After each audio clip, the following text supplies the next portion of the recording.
রুমার গল্পের আসরে তোমাকে স্বাগত জানাই।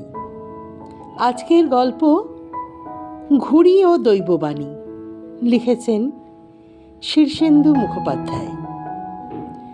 গল্পটি আপনার ভালো লাগলে একটি লাইক করে দেবেন, শেয়ার করে দেবেন পরিচিত এবং প্রিয়জনদের মধ্যে। আর যারা এখনও চ্যানেলটি সাবস্ক্রাইব করেননি, চ্যানেলটি সাবস্ক্রাইব করতে ভুলবেন না। আজকের গল্প ঘুড়ি ও দৈববাণী।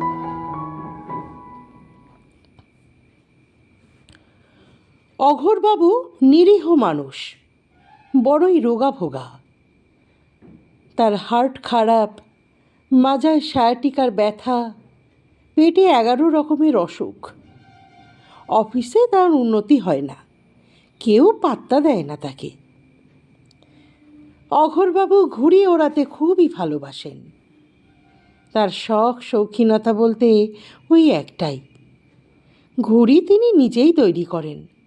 মস্ত মস্ত ঘুড়ি, মোটা সুতো আর মস্ত লাটাই দিয়ে অনেক ওপরে ঘুড়ি ভাসিয়ে দেন তিনি। ঘন্টার পর ঘন্টা লাটাই ধরে ঊর্ধ্বমুখ হয়ে বসে থাকেন। সেদিন একটা কাণ্ড হলো। বিকেলবেলা ঘন্টা দিয়ে ঘুড়ি ওড়ানোর পর অন্ধকার হয়ে আসায় লাটাই গুটিয়ে যখন ঘুড়িটা ছাদ থেকে কুড়িয়ে নিচ্ছেন, তখন মনে হলো ঘুড়ির গায়ে যেন একটা কিছু লেখা আছে। ঘরে এসে আলো জ্বেলে দেখলেন সাদা ঘুড়িতে পরিষ্কার গোটা গোটা অক্ষরে বাংলায় লেখা, আগামী 17 তারিখে আপনার মৃত্যু হবে যদি না একখানা আস্ত গায়ে মাখা সাবান খেয়ে পেলেন। অঘোরবাবু ঘোরতর অবাক। প্রায় 8 কিলোমিটার উপরে ঘুরন্ত ঘুড়ির গায়ে এই বিদঘুটে কথাটা কে লিখল? ভৌতিক কাণ্ড নাকি? মহাভাবিত হয়ে পড়লেন তিনি। পাশের বাড়িতেই পদার্থবিদ্যার অধ্যাপক পরঞ্জয় প্রামাণিক থাকেন, অঘোরবাবুর ঘনিষ্ঠ বন্ধু। তাঁকে ডেকে ঘুড়ির গায়ে কথাটা দেখিয়ে বললেন, এটা কি করে সম্ভব হলো? পরঞ্জয় গম্ভীর হয়ে বললেন, এ কিছুই বুঝতে পারছি না, তবে সাবানটা খেও না, সাবান খেলে পেট খারাপ হয়। মনে হচ্ছে কেউ রসিকতা করছে। অঘোরবাবু বললেন, কিন্তু আকাশের অত ওপরে কোনো রসিকের তো থাকার কথা নয়। রসিকদের কি আজকাল ডানা গজাচ্ছে? পরঞ্জয় এই প্রশ্নের কোনো সদুত্তর দিতে পারলেন না। অঘোরবাবু হিসেব করে দেখলেন 17 তারিখের আর মোটে 7 দিন বাকি। অনেকক্ষণ ভেবে চিনতে তিনি বাড়ির কাউকে কিছু না বলে বাথরুমে গিয়ে একখানা গায়ে মাখা সাবান অত্যন্ত কষ্ট করে খেয়ে ফেললেন। সাবান যে খেতে এত বিচ্ছিরি তা তার জানা ছিল না। পরঞ্জয়ের কথা অক্ষরে অক্ষরে পড়ে গেল। পরদিন অঘোরবাবু পেটের গোলমালে একেবারে কাহিল হয়ে পড়লেন। 2 দিন লাগলো বিছানা ছেড়ে উঠতে। বিকালে তিনি আবার ঘুড়ি ওড়াতে ছাদে উঠলেন এবং যথারীতি লাটাই গোটানোর পর দেখলেন ঘুড়ির গায়ে লেখা রয়েছে, আগামী 17 তারিখে আপনি মারা যাবেন যদি না কৃষ্ণকুণ্ডুর কান মলে দেন। কৃষ্ণকুণ্ডুর কান মোলা অত্যন্ত কঠিন কাজ, কারণ সে হলো এ পাড়ার কুখ্যাত গুন্ডা। তার ভয়ে সবাই থরহরি কম্পমান। গায়ে যেমন জোর তেমনি বদমেজাজ। অঘোরবাবু ঘাবড়ে গেলেন, কিন্তু এই অনৈসর্গিক আদেশ অমান্য করতেও তার সাহস হচ্ছে না। 17 তারিখের আর বেশি দেরিও নেই, আজ 14 তারিখ। সন্ধ্যের পর তিনি সোজা গিয়ে কৃষ্ণকুণ্ডুর বাড়িতে হাজির হলেন। কৃষ্ণকুণ্ডু তখন একটা মস্ত বড় ছোড়া ধার দিচ্ছিল। তাকে দেখে রক্তচক্ষুতে তাকিয়ে বলল, কি চাই? অঘোরবাবু কাঁপতে কাঁপতে সামনে গিয়ে আচমকা ডান হাত বাড়িয়ে কৃষ্ণকুণ্ডুর বাঁ কানটা মলে দিয়েই দৌড়ে লাগালেন। কিন্তু দৌড়ে পারবেন কেন? কৃষ্ণকুণ্ড ছুটে এসে ক্যাঁক করে তার ঘাটটা ধরে নেংটি ইঁদুরের মতো শূন্যে তুলে উঠোনে এনে ফেলল। তারপর মুগুরের মতন দুখানা হাতে গদাম গদাম করে ঘুষি মারতে লাগলো। তিনি ঘুষি খেয়ে উপুর হয়ে পড়ায় পিঠের ওপর একেবারে তবলা লহরার মতো কিল চর ঘুষি পড়তে লাগলো। জীবনে এরকম সাংঘাতিক মার কখনো খাননি অঘোরবাবু। যখন ধুঁকতে ধুঁকতে বাড়ি ফিরলেন তখন তার মনে হচ্ছিল শরীরের একটি হাড়ও আস্ত নেই। মাথা ভোঁ ভোঁ করছে, চোখে অন্ধকার দেখছেন, কানেও কিছু শুনতে পাচ্ছেন না। ফের দুদিন বিছানায় পড়ে থাকতে হলো। তারপর অঘোরবাবু ফের একদিন বিকালে ঘুড়ি ওড়ালেন। আজ ঘুড়ি নামিয়ে দেখলেন তাতে লেখা 17 তারিখে মৃত্যু অবধারিত, যদি না বড় সাহেবের মাথায় ঘোল ঢালতে পারেন। বড় সাহেবের মাথায় ঘোল ঢালার আদেশের চেয়ে মৃত্যুদণ্ডই বোধহয় ভালো। কারণ অঘোরবাবুর অফিসের বড় সাহেব খোদ আমেরিকার রাঙামুখ সাহেব, যেমন রাশভারী তেমনই শৃঙ্খলাপরায়ণ, পান থেকে চুন খসতে দেন না। তাছাড়া বড় সাহেবের নাগাল পাওয়া কঠিন, আলাদা ঘরে বসেন, বাইরে আরদালিরা পাহারায় থাকে। কিন্তু ঘুড়ির আদেশ অমান্য করতে সাহস হলো না তার। দোকান থেকে দই আনিয়ে গ্লাস ভর্তি ঘোল তৈরি করে একটা ফ্লাক্সে ভরে অফিসে গেলেন অঘোরবাবু। খুবই অন্যমনস্ক, বুকটা দূর দূর করছে। বড়বাবুকে গিয়ে একবার বললেন, বড় সাহেবকে সঙ্গে একটু দেখা করতে চাই, ব্যবস্থা করে দেবেন? বড়বাবু অবাক হয়ে বললেন, তুমি আদার ব্যাপারী জাহাজের খবর নিচ্ছ কেন? বড় সাহেব কি হেজিপিজির সঙ্গে দেখা করেন? আর করেই লাভ কি? সাহেবের আমেরিকান ইংরাজি কি তুমি বুঝবে? বকুনি শুনলে ভরকে যাবে যে। বেজার মুখে ফিরে এলেন বটে অঘোরবাবু, কিন্তু হাল ছাড়লেন না। টিফিনের সময় ফাঁক বুঝে বেরিয়ে করিডর ঘুরে সোজা বড় সাহেবের খাস কামরার সামনে হাজির হলেন। দেখলেন বড় সাহেবের ঘর থেকে কয়েকটা লালমুখ সাহেব বেরিয়ে আসছে, আর দালি দুটো তাদের নিয়েই ব্যস্ত। অঘোরবাবু উৎসট করে ঘরে ঢুকে পড়লেন। বিশাল চেহারার বড় সাহেব মন দিয়ে একটা কাজ করছিলেন। মাথায় মস্ত গোলাপি রঙের টাক। অঘোরবাবুকে দেখে অবাক হয়ে বজ্রগম্ভীর গলায় বললেন, হোয়াট ডু ইউ ওয়ান্ট বাবু? অঘোরবাবু ফ্লাক্সটা খুলে সাহেবের মাথায় হরহর করে ঘোলটা ঠেলে দিলেন। তারপর দৌড়ে বেরিয়ে একেবারে সোজা রাস্তায় নেমে একটা বাসে উঠে পড়লেন।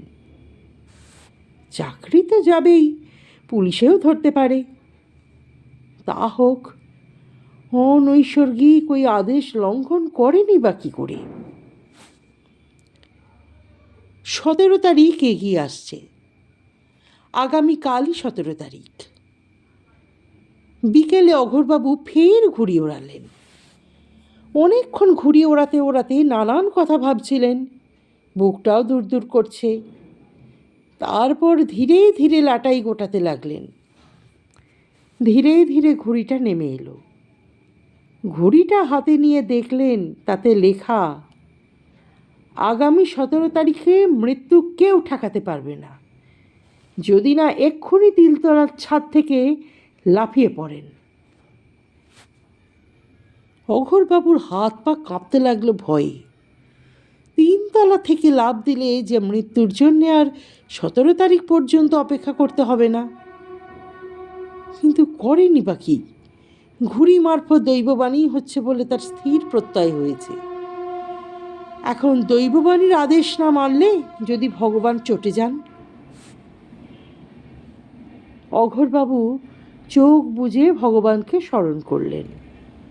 শেষবারের মতো চারদিকটা জল ভরা চোখে একবার দেখে নিলেন। এইসব কাজে বেশি দেরি করতে নেই, দেরি করলেই মন দুর্বল হয়ে পড়ে, দ্বিধা আসে। অঘোরবাবু ধুতির কোঁচা এঁটে রেলিংয়ের ওপর উঠে দুর্গা বলে নিচে নাপিয়ে পড়লেন। পড়ে মাজার ব্যথায়, ঘাড়ের ঝনঝনিতে, কনুইয়ের খটাঙে, মাথার কটাঙে, চোখে সর্ষে ফুল দেখতে দেখতে মূর্ছা গেলেন। পাড়ার লোক, বাড়ির লোক সবাই দৌড়ে এলো, কান্নাকাটি পড়ে গেল। ধরাধরি করে তাকে নিয়ে যাওয়া হলো হাসপাতালে। প্রায় 15 দিন সেখানে পড়ে থাকতে হলো। তারপর বাড়িতে এনে ফের কিছুদিন চিকিৎসা চলল তার। পারিবারিক ডাক্তার অভয়বাবু তার বন্ধুও বটে। অভয়বাবু কয়েকদিন ধরে নানা রকম পরীক্ষা করার পর একদিন বললেন, বুঝলে অঘোর, একটা আশ্চর্য ব্যাপার ঘটেছে। অঘোরবাবু ভয় খেয়ে বললেন, কি ঘটেছে ভাই? তোমার হার্ট একদম ভালো হয়ে গেছে। সে কি, কি করে হলো? ওই যে কেষ্টগুন্ডার কাছে মার খেয়েছিলে, মনে হচ্ছে সেই শক থেরাপিতেই হার্টটা ঠিকঠাক চলতে শুরু করেছে। হার্টের একটা ভাল্ব কাজই করছিল না, এখন করছে। আরও একটা ব্যাপার। আবার কি? তোমার পেটে 11 রকমের অসুখ ছিল, এখন একটাও নেই। বলো কি হে? হ্যাঁ, ওই যে সাবান খেয়েছিলে, ওর ঠেলাতেই পেটের সব রোগ জীবাণু বেরিয়ে গেছে। এখন লোহা খেলেও তোমার হজম হবে। আরও একটা ব্যাপার। অঘোরবাবু অবাকের পর আরও অবাক হয়ে বললেন, আরও? হ্যাঁ, তোমার সায়াটিকা সেরে গেছে। হ্যাঁ হ্যাঁ, আরে ওই যে ছাদ থেকে লাফ দিয়েছিলে, তারই চোটে সায়াটিকা উধাও হয়ে গেছে। কি আশ্চর্য ব্যাপার! খুবই আশ্চর্য ব্যাপার। কিন্তু সব হলেও চাকরিটা তো আর থাকছে না। বিছানায় শুয়ে শুয়ে অঘোরবাবুর খুব দুঃখ হয়। দিব্যি বাঁধা চাকরি ছিল। বড় সাহেবের মাথায় ঘোল ঢালার পর আর কোনো আশাই নেই। অঘোরবাবু যখন একটু সুস্থ হয়ে উঠে বসেছেন, একটু পায়চারি টায়চারি করতে পারছেন, তখন একদিন সকালবেলায় তার বাড়ির সামনে মস্ত একটা গাড়ি এসে থামল। গাড়ি থেকে এক লালমুখ বিশাল সাহেব নেমে এলেন। অঘোরবাবু বেজায় ঘাবড়ে গেলেন। কিন্তু অল্প বয়সী সাহেবটা এসে তাকে জড়িয়ে ধরে এমন আনন্দ করতে লাগলো যে সেই ভীম আলিঙ্গনে অঘোরবাবুর প্রাণ যায় আর কি।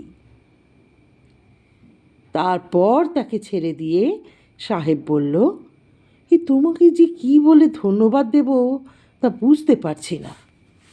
যাকে আপাতত তোমাকে 3 গুণ প্রমোশন দিয়ে আমার অ্যাসিস্ট্যান্ট ম্যানেজার করে নিচ্ছি।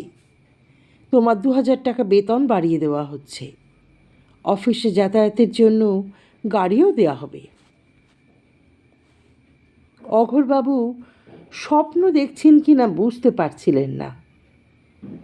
নিজের গায়ে একটি চিমটি কেটে দেখলেন, জেগেই আছেন। তাহলে এসব কি হচ্ছে? সাহেব নিজে থেকেই বলল, তোমার মতো গুণী মানুষ দেখিনি। টাক নিয়ে আমার খুব দুঃখ ছিল। টাকের জন্য কত ওষুধ খেয়েছি, কত চিকিৎসা করেছি, কিছুতেই কিছু হয়নি। কিন্তু সেদিন তুমি যে আমার মাথায় কি একটা ওষুধ ঢেলে দিয়ে এলে, এই দেখো এখন আমার মাথা ভর্তি সোনালি চুল। তাই বটে, ইনি তো বড় সাহেবই বটে। মাথা ভর্তি চুল হওয়ায় এতক্ষণ চিনতে পারেননি অঘোরবাবু। গদগদ হয়ে বললেন, thank you sir, thank you, thank you. গল্পটি শোনার জন্য অনেক ধন্যবাদ।